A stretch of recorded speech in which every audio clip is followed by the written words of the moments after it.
What is going on, you guys? It is yours truly, Master of Sakurai. We have returned, but this time, this is another knockdown on a reaction request. It's another one that's been on the list for a while. I want to say as of April. Yeah, as of April. Yeah, April 29th. This got sent in the Discord.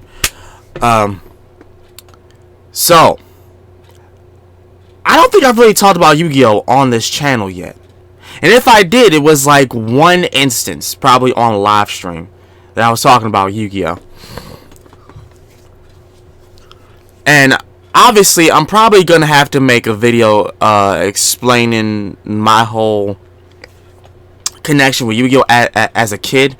But this is going to be a start of us talking about Yu-Gi-Oh! Okay? For as much as I know about Yu-Gi-Oh! Not saying I know everything. So before anybody go and say, oh, well, he going to school. No, I'm not.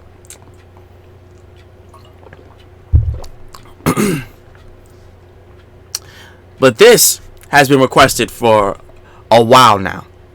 This is by Mother's Basement, which I had just subscribed and go support and like this person. This video came out 2020 and got 1 million views already. The Wacky world building of early Yu-Gi-Oh! Now,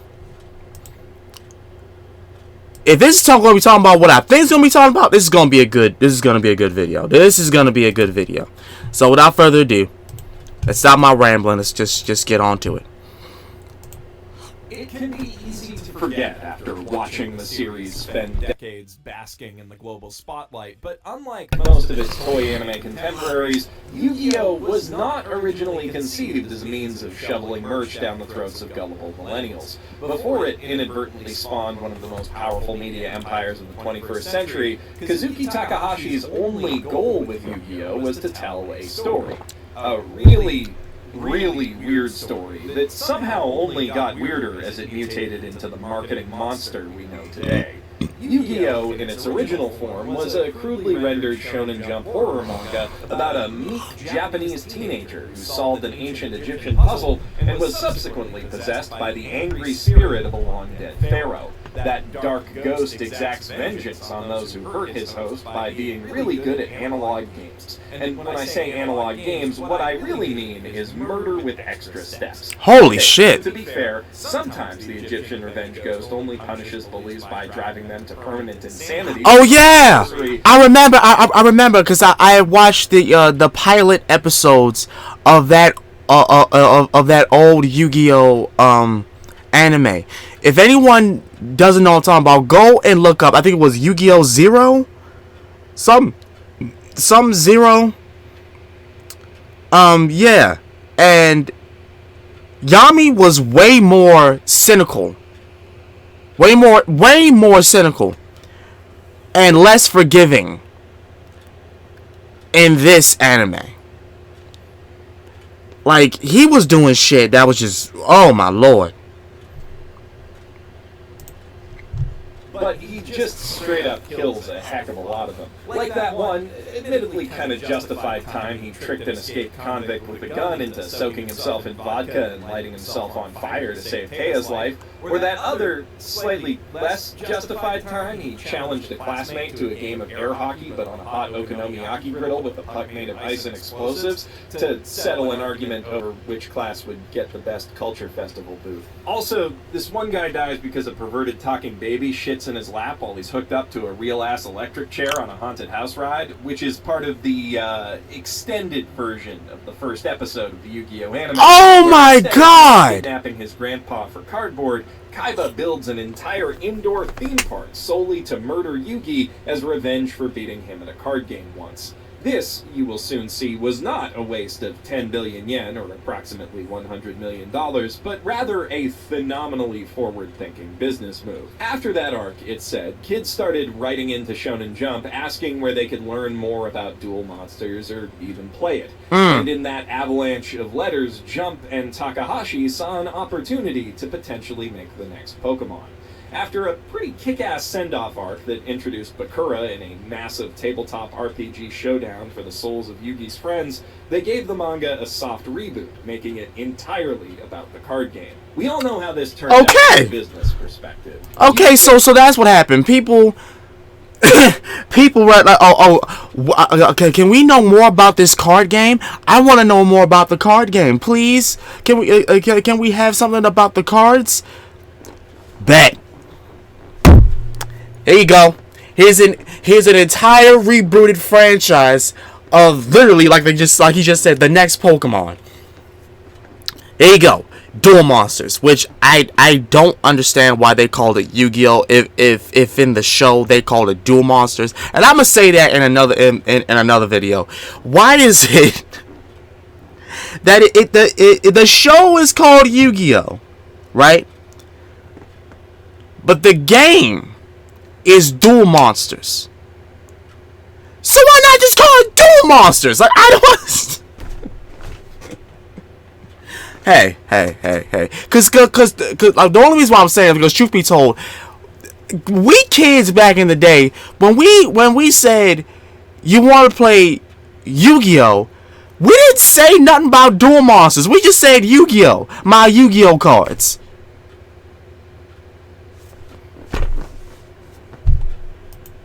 Yu-Gi-Oh! Is one of the most profitable media franchises in history and closely trails Pokemon and Magic as the third most popular card game in the world. But from an artistic perspective, this business decision did some profoundly wacky things to the story and world building in particular of Yu-Gi-Oh! Any plans Takahashi had for his characters and world had to be reworked to focus on Duel Monsters, and the sudden shift from a scattershot board game of the week formula to a heavily serialized narrative about a single game meant the mangaka had to make a lot of shit up as he went along. A lot of people like to focus on the ridiculous rules he came up with for Duelist Kingdom in particular, and boy, some of those sure are silly. The infamous Catapult Turtle Gambit is really just the tip of the iceberg, but to me, that zaniness pales in comparison to what happened to the series setting. Takahashi had to find a way to take the visual excitement of monsters coming to life in shadow games and make it a universal aspect of the series, or else it would just be a lot of dudes dramatically placing paper on tables.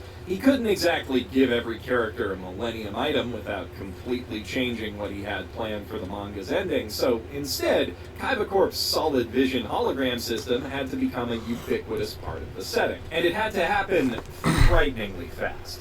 The original version of Yu-Gi-Oh! Was set in real-world Japan, or at least a lawless facsimile thereof, where our teenage heroes could be physically attacked on a near daily basis by bullies who want them to listen to bad karaoke, fake fortune-telling rapists, random street thugs, violent sneaker bandits, escaped convict, a solid terrorist, a TV news producer doing a special on bullying who apparently couldn't wait the half hour it'd take for one of those other guys to show up, corporate goons, and random street thugs again, but this time with yo-yos.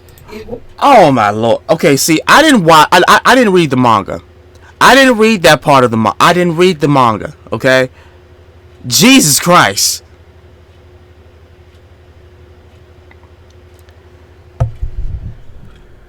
And people say anime is little kid stuff. That's little kid stuff? Everything that he just named, that's little kid stuff? Yeah, okay. Okay. Uh-huh. Sure. Anime's just for kids. Manga's just for kids. Okay. Whatever. I got an entire fucking manga set of Pokemon adventures where people are getting killed. Okay? Damn near paralyzed. Pokemon getting obliterated. Literally froze to death.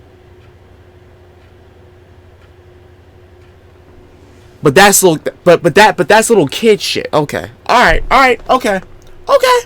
Whatever. Was, in case I didn't make this clear enough already, a gloriously weird manga, and it continued to be gloriously weird long after its Pokemon-inspired pivot.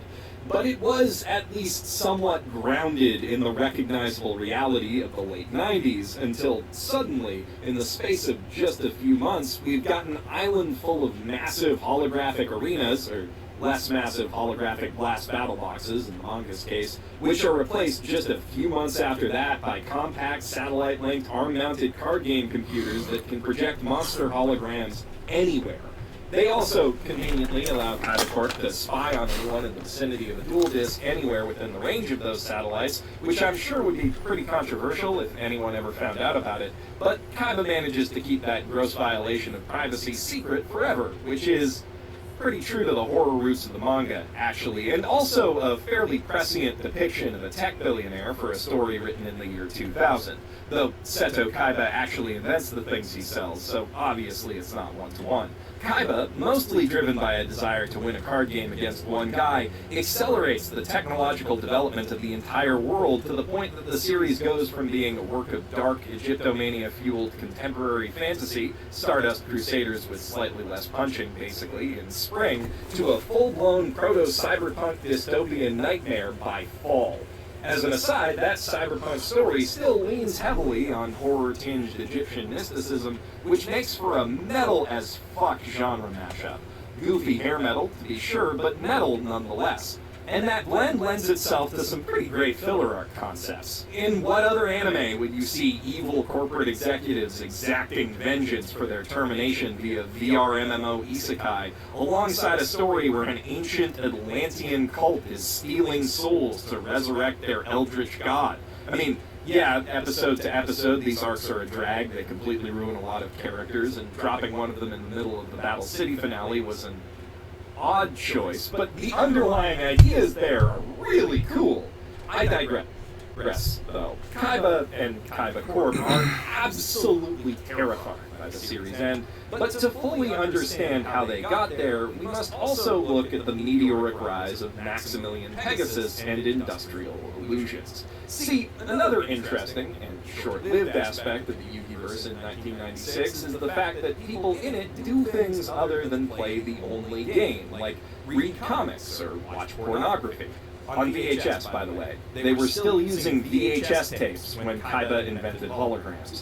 Duel Monsters is already a big hit in America by the time Kaiba and Yugi first square off in the manga. Like, about 10% of the entire US population, circa 1996, plays it, which perhaps explains how Pegasus was able to buy a whole island and build a castle on it. But in Japan, at least, it's still just taking off, and people still play other games, like Pop-Up Pirate, Rock'em Sock'em Robots, but with monsters, Chess, but with monsters, not Virtua Fighter, and not Digimon. By the start of Yu-Gi-Oh! Duelist in early 1997, though, every other game has all but vanished entirely. Duel Monsters is all anyone does or talks about ever, and the lone attempt we see to launch a competing game, Dungeon Dice Monsters, goes up in smoke almost instantaneously. In the anime, not even the direct backing of Industrial Illusions can help Duke Devlin's odd fusion of D&D and Chinchiro take off. Nobody wants to play anything but Duel Monsters. The game becomes so ingrained in pop culture practically overnight that by fall that year, nobody bats an eye when the entirety of Domino City is taken over by a Battle Royale tournament. And by 2004, professional Duel Monsters is apparently a viable enough career path to support a cutting-edge private dueling academy with hundreds of students. Right, talk about it. Gets its own island. Talk about it. Perspective, we only started seeing esports school in like the last few years, and all of those cover multiple different games. The implications of this are clear and frankly terrifying.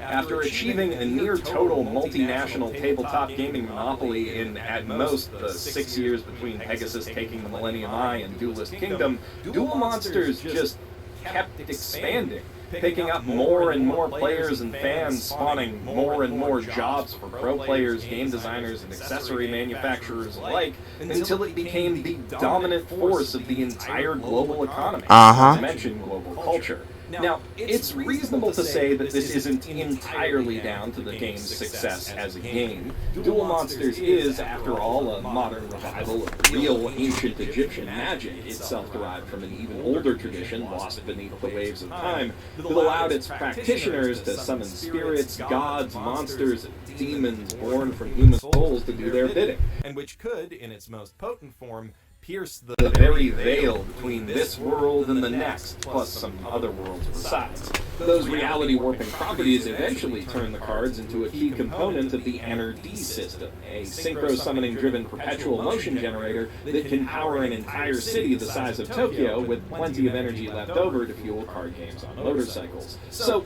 to be fair, there are more practical applications for Duel Monsters that go some way toward explaining its increasingly undue influence on the world around it. But to be balanced, all of that was discovered a long-ass time after Industrial Illusions achieved its simultaneous economic and cultural victory and fundamentally rewrote the rules of human society. The fulcrum of all of that economic leverage was just one card game. Perhaps a supernaturally addictive game on account of the ancient soul magic. I would love to see the televangelists of Yu-Gi-Oh's America freaking out about that. But still, a card game.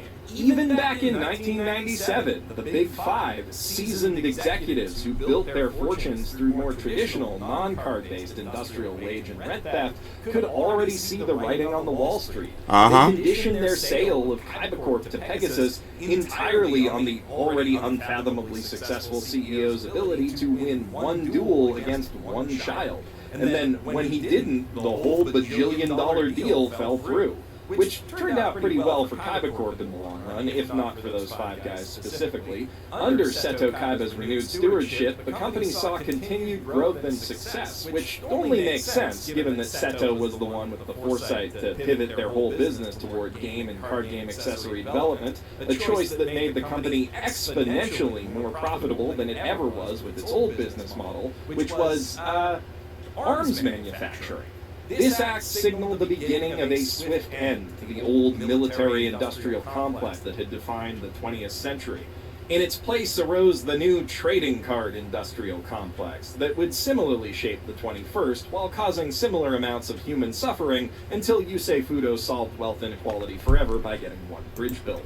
I mean, hey.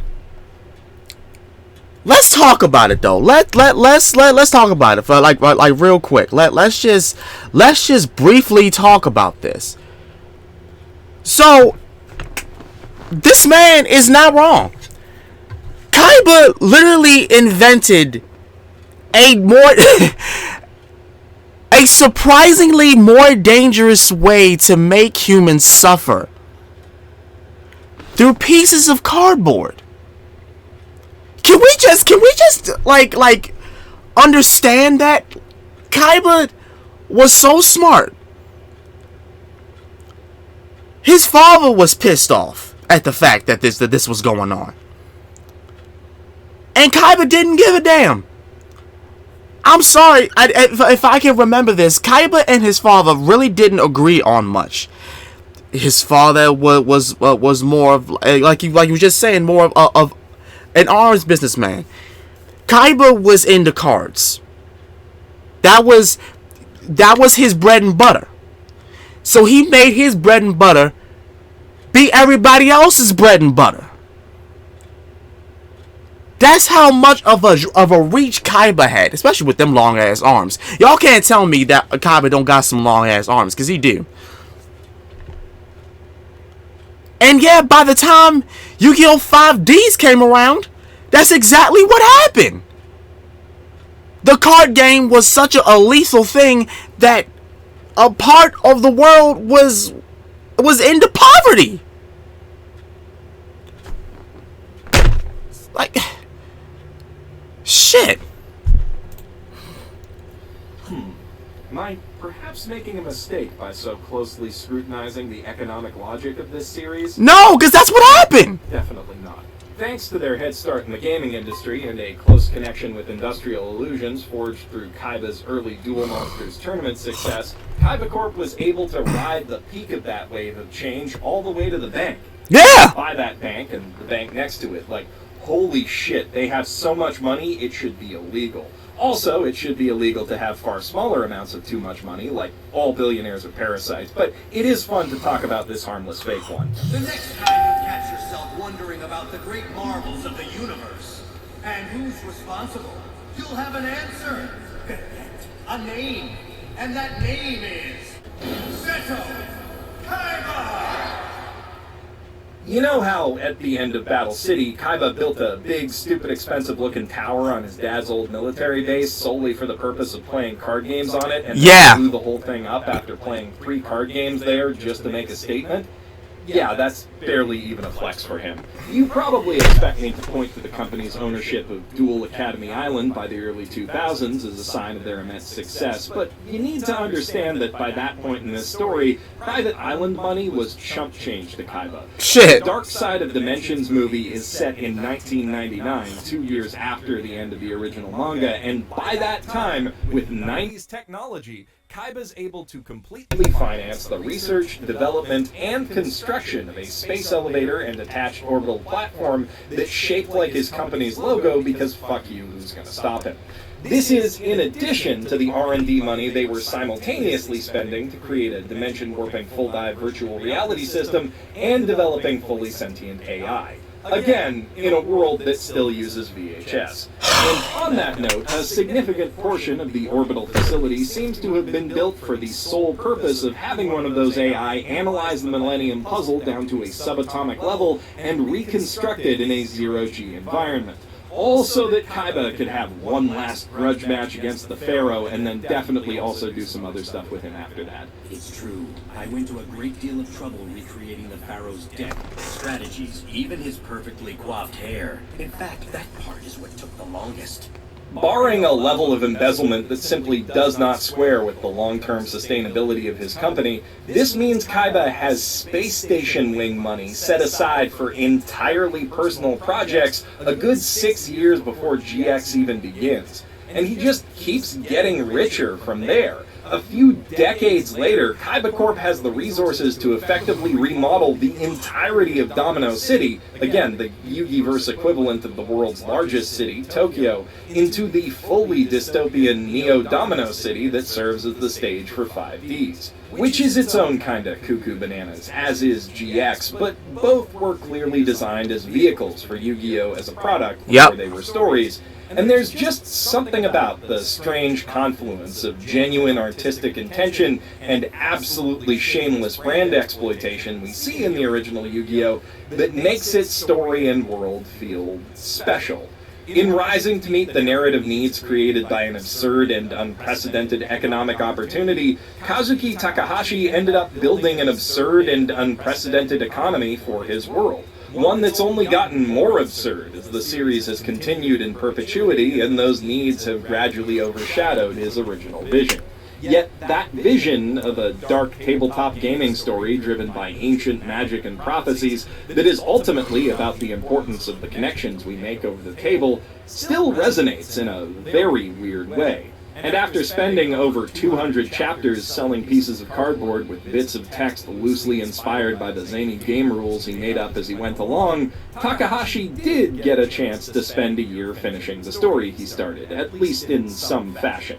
The final Millennium World arc of the manga is kind of a triumph. It returns the series' focus to magic and PG-13 horror and breaks away almost entirely from the hard rules of the card game, instead focusing on the more chaotic, unstructured ancient Egyptian monster battles that inspired it, which feel like a weirdly perfect intersection of Pokemon and stand battles. It also revisits the hands-down coolest non-TCG concept from the original Season 0 manga, realizing it on a grand new scale in a compelling and immersive manner only made possible by the years Takahashi spent honing his art skills on the weekly shonen grind. And when it does finally return to the card game for one last hurrah, it is a real hurrah. A tense, for once truly uncertain feeling back-and-forth duel with interesting, well-thought-out strategies and counter-strategies that speak to the distinctive playstyles and personalities of both players. A final reckoning between the timid boy who learned to be strong from the ancient hero who shared his heart, and the dark spirit who learned to maybe not murder so many people and also make some friends from a kind young man. It's a tight, personally satisfying ending for the characters that thankfully isn't influenced too much by the direction the rest of the franchise took, though in turn, of course, it doesn't have much influence on it. While Yugimoto and the Pharaoh were able to save the world from certain destruction at the hands of the Dark Lord Zork Necrophates, they were ultimately powerless to stop the Darker Lord, late-stage capitalism, from slowly consuming the society around them, leaving nothing but the only game and the holographic corporate surveillance network on which it runs. Man. So when Yugi says he wants to make his own game one day in Dark Side of Dimensions, it reads as more tragically short-sighted than endearingly optimistic. He is unknowingly dooming himself to toil in fruitless obscurity, while, without his competition, Joey is probably looking at a decently bright future as a pro duelist. One of the only viable career paths that will be left in the coming years, but yeah! Cut him some slack. Like everyone who graduated in 1999, they really had no way of knowing. And I don't really know how to end this video beyond that depressing note, so Mary kill Kaiba, Yami Yugi, and Duke Devlin. Leave your answer. I mean, hey, Yu-Gi-Oh could have invented Vanguard.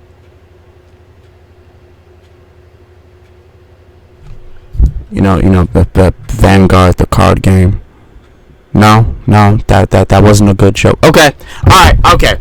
This was a good video. This was a good. It was a good video. I enjoyed this a lot, and he basically talked about the whole deal with Kaiba Corp and the stuff going on with the Egyptian gods. With the Egyptian lore, not the Egyptian gods, and more about the beginning of Yu-Gi-Oh. So yeah, this was a very good video. And I see that he made one about the Pokemon manga, which probably is what I'm going to do next. So, if you guys enjoyed this, please make sure to like, comment, subscribe. Go support Mother's Basement down below. In the description, I'll have this original video down below. As such, this has been Master of Sakurai. I will see y'all again next time. I love y'all. I'm out. Peace.